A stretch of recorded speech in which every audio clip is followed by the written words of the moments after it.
तो कटा सकते लेकिन झुका नहीं सकते, और झुकाऊंगी भी नहीं, चाहे मैं मर जाऊं, आखिरी दम तक मैं लड़ूंगी। और अब मैं देखती हूँ कैसे इंसाफ नहीं मिलेगा, मैं मांगूंगी नहीं, मैं छीनूंगी इंसाफ। स्कूल प्रशासन, स्कूल प्रशासन, स्कूल प्रशासन।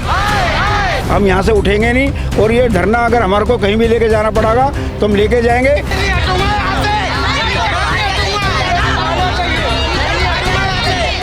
गरीब लोगों की आवाज़ जो है वो दबाई जा रही है।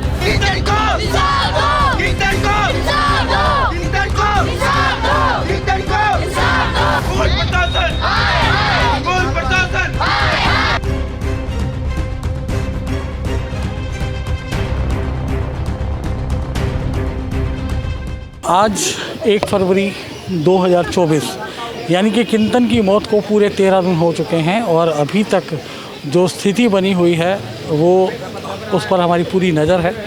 इसी बीच में आज उत्तरी दिल्ली के पूर्व मेयर जयप्रकाश जेपी इस क्षेत्र के अंदर आए हैं, और स्कूल के सामने इस वक्त हम मौजूद हैं। जो अभिभावक हैं उनको सांत्वना देने के लिए जेपी भाई आए हैं।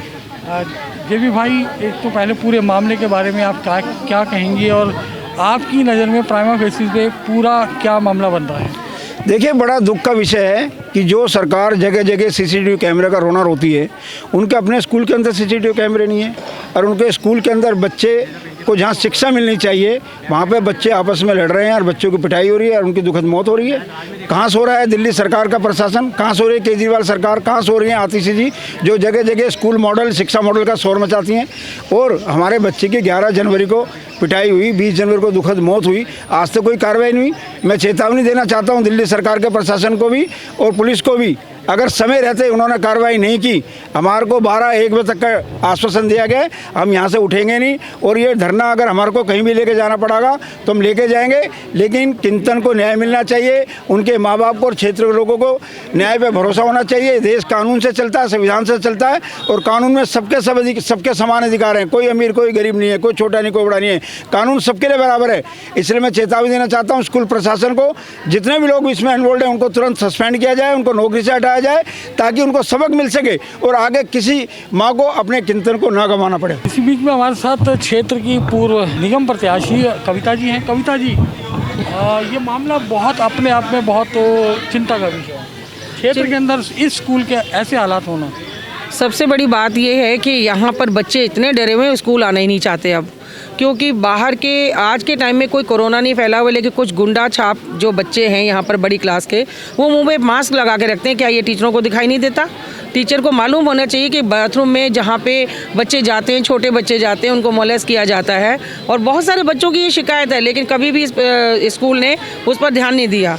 मेरा सिर्फ यही कहना है कि जिस बच्चे की यहाँ पे समझ ले हत्या ही हुई है, ये हत्या ही कही जाएगी, उसके माँ बाप को इंसाफ मिलना चाहिए।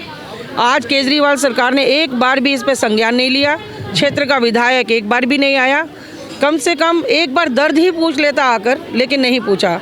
मैं सिर्फ इतना कहना चाहती हूँ, इस बच्चे को इंसाफ मिले, इसके माता पिता को इंसाफ मिले। जब तक उसको इंसाफ नहीं मिलेगा, क्षेत्र की जनता, क्षेत्र के लोग सब साथ हैं परिवार के। ये बात उठती है कि क्षेत्र का विधायक एक बार भी नहीं आया, उसको आना चाहिए था। हम लोग खाली उसकी इस बात की गुहार की मांग क्यों कर रहे हैं कि एक बार आए? ये पूरा का पूरा दायित्व बनता है हमारे जनप्रतिनिधियों का कि अगर कोई भी इस तरह का मिस हैपनिंग होती है क्षेत्र के अंदर, तो उनको उनकी जिम्मेदारी लेनी चाहिए थी। नहीं लेना चाहते जिम्मेदारी, तभी तो ये सब हो रहा है। लेकिन क्षेत्र की जनता जागरूक है। आज एक के बच्चे के साथ हुआ है, बच्चे तो बहुतों के पढ़ते हैं, सबके बच्चे बराबर हैं, सब एक बच्चा अपने माँ बाप के दिल का टुकड़ा होता है, अपनी उसकी ज़िंदगी होता है। आज जिस तरह से उसके माता पिता, इनको मैं देखती हूँ जैसे तड़प रहे हैं ना, भगवान किसी के साथ ऐसा दिन ना लाए।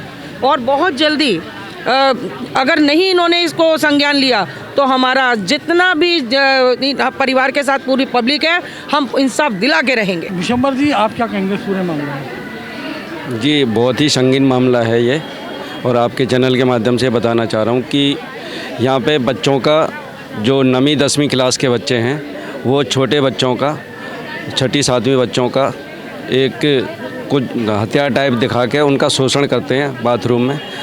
तो ऐसा नहीं होना चाहिए। और इसमें स्कूल के जो प्रिंसिपल हैं या जो टीचर हैं, वो भी सब इन्वॉल्व हैं। उन बच्चों की आवाज़ दबा रहे हैं, जो आवाज़ बाहर ना निकल पाए।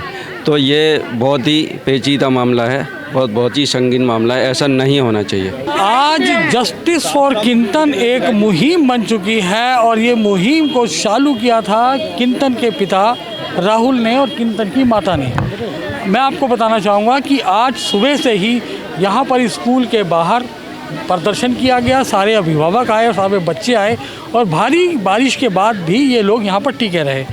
अभी तक जो डेवलपमेंट है पूरे केस की मैं बताना चाहूँगा कि कल देर शाम तक इनको फ़ोन आया कि पीएम रिपोर्ट आ चुकी है, थाने में आइए। ये पीएम रिपोर्ट लेने गए। पीएम रिपोर्ट में कई चीज़ें सामने आई है और जिसमें ये प्राइमा फेसी में ये बनता है कि बच्चे को चोट लगी थी, जिसका इन्फेक्शन फैला और बच्चे की मौत हो गई। अब इसके बाद जो मामला बनता है कि कितनी जल्दी यहाँ इस मामले में एफआईआर हो, और जो अगर 304 का मुकदमा बनाया जाता है वो होता है गैर इरादतन हत्या। अब वो गैर इरादतन हत्या का मामला किसके खिलाफ लगाया जाएगा, ये देखने वाली बात होगी। क्या स्कूल प्रिंसिपल, क्या स्कूल का जो अध्यापक वो, या वो डॉक्टर जिसने इलाज में कोताही बरती, या वो हॉस्पिटल, या दिल्ली सरकार, या दिल्ली प्रशासन, बहुत सारी चीज़ें हैं। राहुल जी, अब क्या कहा गया अभी आपको पुलिस वालों? हमको पुलिस वालों की तरफ से कल, जैसा कि मैं पीएम रिपोर्ट के लिए इन्होंने मेरे को बुलाया था, तो मेरे से इन्होंने कहा गया कि आपके बच्चे के साथ उनकी नी में चोट लगी थी और उससे इन्फेक्शन पूरी बॉडी में फैल गया और इन्फेक्शन के कारण बच्चा डेथ कर गया। तो मैंने बोला सर फिर आप स्कूल के ख़िलाफ़ एफआईआर कीजिए। तो इन्होंने मेरे से बोला कि आप, ऐसा है कि हमने इसका एफएसएल के लिए इसकी रिपोर्ट भेज रहे हैं, उसके 15 दिन में आएगी, उसके बाद हम सोचेंगे कि एफआईआर होनी है या नहीं। लेकिन मैंने कल रात को ही अपना निर्देश दे दिए थे कि मैं स्कूल से नहीं हटूँगा जब तक मेरे को एफआईआर लॉन्च नहीं करोगे। तो आज सुबह मेरे को फ़ोन आया है कि हमने एफआईआर 304 में ले ली है, लेकिन मैं आप लोगों के माध्यम से जनता को और सरकार को ये बताना चाहता हूँ कि गरीब लोगों की आवाज़ जो है वो दबाई जा रही है। एक अकेला आदमी इतना ज़्यादा डरता है कि वो अपनी आवाज़ उठाने में भी उसे डर लगता है कि कहीं मेरे साथ कुछ अनहोनी ना हो जाए, कहीं मेरे साथ कोई दुर्घटना ना हो जाए। इस तरीके का माहौल सरकार द्वारा बनाया गया है। लेकिन मैं अपनी स्पष्ट बता दूं कि जब तक ये मुझको एफआईआर नहीं दे देते और प्रिंसिपल और अध्यापक के खिलाफ उचित कार्रवाई नहीं करते, इनको अपनी कस्टडी में नहीं लेते, जब तक मैं यहाँ से हटूँगा नहीं। आप पुलिस की अभी तक की कार्रवाई से संतुष्ट हैं? मैं तो 1% भी नहीं संतुष्ट हूँ। और मैंने तो इनसे भी कहा था कि मत पड़ो पुलिस के चक्कर में, ये तुम्हें झूठ बोल रहे हैं, क्योंकि इतने लेट नहीं होती पोस्टमार्टम रिपोर्ट। लेकिन हम लोगों के साथ उन लोगों ने क्या किया कि हमारी फीलिंग के साथ, पहले उन्होंने हमारे बच्चे के साथ खेला है, फीलिंग के साथ खेला है, और अभी भी वो हमें कह रहे 2 घंटे रुक जाओ, 4 घंटे रुक जाओ, लेकिन अभी भी कुछ नहीं किया है। खाली वो सोच रहे हैं रुक जाओ, घर पे जाओ, बस इतनी सोच है उनकी। और हम भी स्कूल पढ़े, हमें स्कूल में सिखाया गया है कि सर तो कटा सकते लेकिन झुका नहीं सकते, और झुकाऊंगी भी नहीं, चाहे मैं मर जाऊँ, आखिरी दम तक मैं लड़ूंगी। और अब मैं देखती हूँ कैसे इंसाफ नहीं मिलेगा। अब मैं मांगूंगी नहीं, मैं छीनूंगी इंसाफ। मैं माँ हूँ, जब मैं अपने बच्चे को जन्म दे सकती हूँ ना, तो उसके लिए लड़ भी सकती हूँ और मर भी सकती हूँ। और मैं खड़ी हूँ, चाहे कोई खड़ा हो ना। और मुझे पता है मेरे जैसी माँ पीछे मेरे साथ सब खड़ी है, और मेरे किंतन को इंसाफ मिलेगा, जस्टिस किंतन। और ये मैं कह रही हूँ, जैसा कि कहा भी जाता है कि जस्टिस डिलेड जस्टिस डिनाइड, यानी कि अगर न्याय देरी से मिलता है तो ऐसे न्याय का कोई फ़ायदा नहीं रह जाता। ये न्याय तो अभी बहुत बात की बात है, लेकिन जो न्याय की तरफ बढ़ने की पहली प्रक्रिया है वो ही पूरी नहीं हो रही। एफआईआर होने में अभी टाइम लग रहा है। जिस तरीके से हम देख सकते हैं कि किस तरीके से इन पेरेंट्स के हालात हैं, और ख़ास तौर से किंतन की माँ की जो हालत है उसे देखकर लगता है कि इस मामले के अंदर कोताही नहीं बरती जानी चाहिए और जितना जल्दी हो सके न्याय की ओर कदम बढ़ाए जाएं। हम पहले भी आपसे गुजारिश करते आए हैं कि जस्टिस फॉर किंतन की ड्राइव जो चल रही है उसमें अपना सहयोग दें और उसमें सहयोग करें।